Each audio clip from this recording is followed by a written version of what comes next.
Hello বন্ধুরা, আমি আজকে তোমাদের সাথে শেয়ার করব ডিমের একটি অন্য রকমের রেসিপি।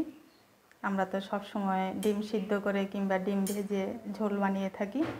আজকে আমি একদম অন্য ধরনের একটা ডিমের রেসিপি তোমাদের সাথে শেয়ার করব। প্লিজ বন্ধুরা, তোমরা সঙ্গে থেকো। আমি এখানে 3টে ডিম নিয়েছি। প্রথমে ডিমগুলোকে ভেঙে নিচ্ছি।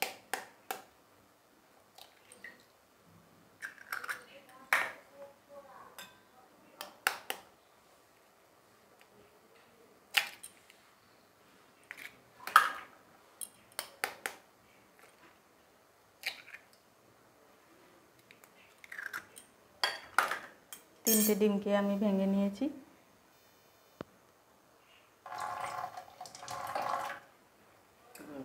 এবারে এর মধ্যে দিয়ে দেব আমি, খুব বেশি নুন দেব না, সামান্য একটু নুন দেব।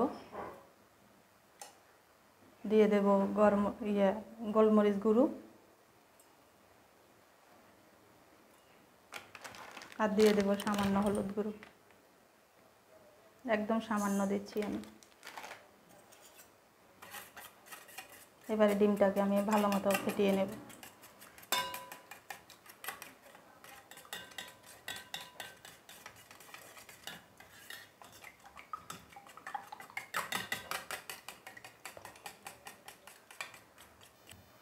ডিমটা আমার ভালো মতো ফেটানো হয়ে গেছে।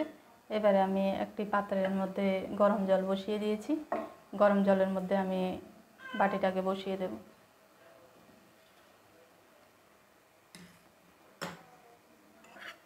এবারে আমি প্রায় 10 মিনিটের মতো একটু ঢাকা দিয়ে রাখব। তো বন্ধুরা, আমি প্রায় 10 মিনিট পরে ফিরে আসলাম। এসে আমি দেখছি আমার ডিমটা কত দূর হয়েছে। একদম সুন্দর মতো সিদ্ধ হয়ে গেছে। এবার আমি নামিয়ে নেব।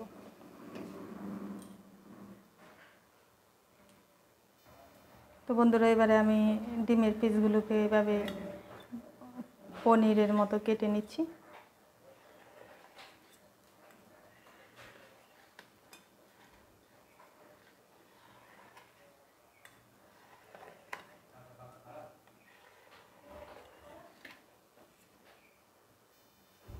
তো পিসগুলোকে আমি এভাবে সুন্দর মতো কেটে নিয়েছি।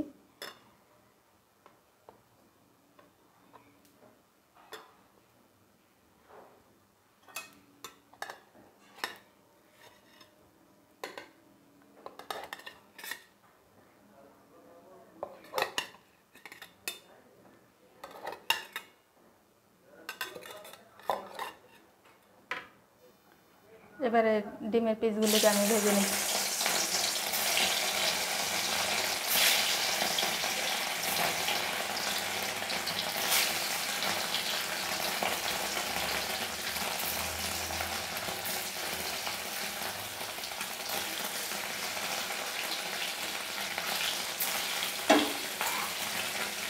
তো লাল লাল করে আমি ভেজে নামিয়ে নেব।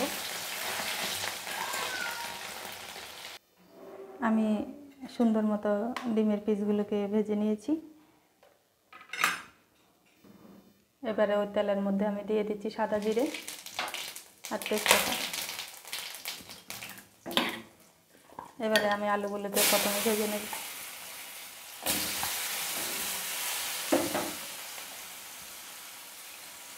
নুন দিয়ে দেব স্বাদ মতো। দিয়ে দিচ্ছি হলুদ গুঁড়ো।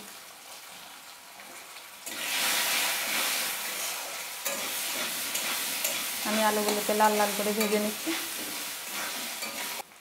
আলুটা আমার ভাজা হয়ে গেছে। এবার আমি বড় সাইজের একটা পেঁয়াজকে কুচি করে নিয়েছি, পেঁয়াজটাকে দিয়ে দেব।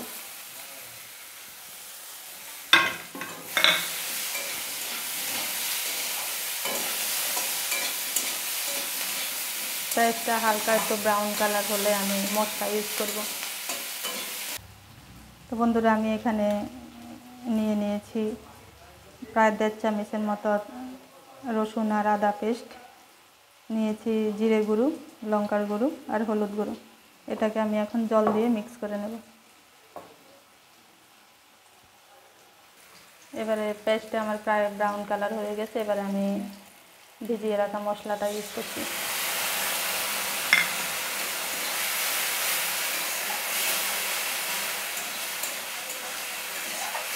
এইভাবে ডিমের ঝোল রান্না করলে খেতে দারুণ লাগে, একদম পনিরের টেস্ট। প্লিজ বন্ধুরা, তোমরা এইভাবে বাড়িতে ট্রাই করো আমার মতো। ভিডিওটি ভালো লাগলে একটা লাইক করো, কমেন্ট করো। আমি ভালো মতো মশলাটাকে কষিয়ে নিচ্ছি। মশলাটা আমার ভালো মতো কষানো হয়ে গেছে, এবার আমি জল দিয়ে দেবো।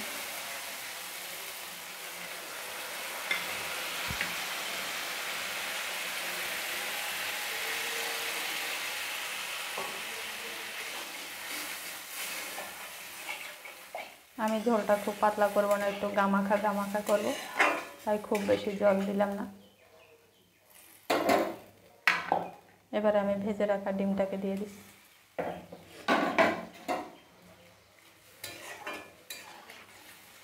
একটু ঢেকে দেব, 5 মিনিটের মতো একটু আমি ঢেকে দিলাম। তো বন্ধুরা, আমি 5 মিনিট পরে ফিরে এলাম। আমার ঝোলটা অনেকটাই গামাখা হয়ে এসছে, আলুটাও ভালো মতো সিদ্ধ হয়ে গেছে।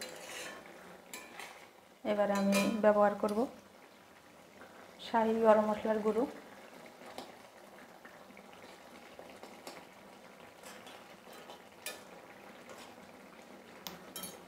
তো আমার রান্নাটা প্রায় কমপ্লিট। এবারে সার্ভ করার জন্য আমি নামিয়ে নেব। তো বন্ধুরা, আমি নামিয়ে নিলাম।